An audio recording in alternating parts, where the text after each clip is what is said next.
জুলাই গণঅভ্যুত্থানের ২ বছর পূর্তি উপলক্ষে গণভোটের গণনার বাস্তবায়ন, জুলাই সনদ কার্যকর এবং জুলাই গণহত্যার বিচারের দাবিতে ঝিনাইদহে গণসমাবেশ করেছে ১১ দলীয় ঐক্যজোট। বুধবার বিকেলে ঝিনাইদহ শহরের পায়রা চত্বরে আয়োজিত এ সমাবেশে সভাপতিত্ব করেন জেলা জামাত ইসলামীর নায়েবে আমির ও পৌরসভার মেয়র পদপ্রার্থী আব্দুল আলিম। প্রধান অতিথি হিসেবে উপস্থিত ছিলেন ঝিনাইদহ ২ আসনের সংসদ সদস্য ও জেলা জামাতের আমির আলী আজম মোহাম্মদ আবু বকর। এ সময় জেলা জামাতের নেতৃবৃন্দ, এনসিপির জেলা নেতারা, বৈষম্য বিরোধী ছাত্র আন্দোলনের প্রতিনিধি সহ ১১ দলীয় ঐক্যজোটের বিভিন্ন পর্যায়ের নেতাকর্মীরা উপস্থিত ছিলেন।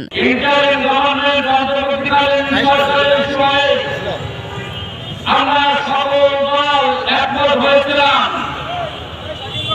অন্তত ৩টা বিষয়ে: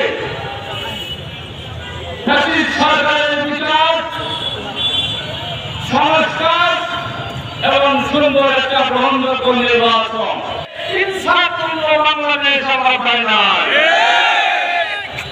আমরা চেয়েছিলাম চাঁদাবাজ মুক্ত একটি বাংলাদেশ, কিন্তু আমরা পদে পদে দেখছি চাঁদাবাজ ঠিক আগের মতোই বাংলার জমিনে রয়ে গেছে।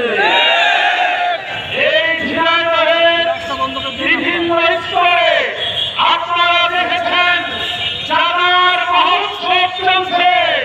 প্রশাসন এগুলো না দেখার ভান করে তারা চলে যাচ্ছে। এই ভেতর ব্যবস্থা প্রতিষ্ঠা করেছে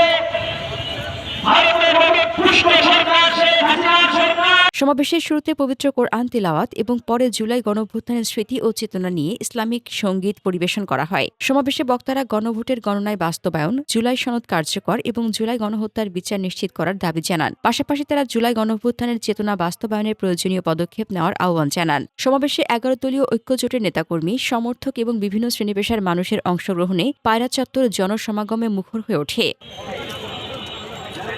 ঝিনাইদহ থেকে তানভীর সর্দার মিন্টুর পাঠানো প্রতিবেদন।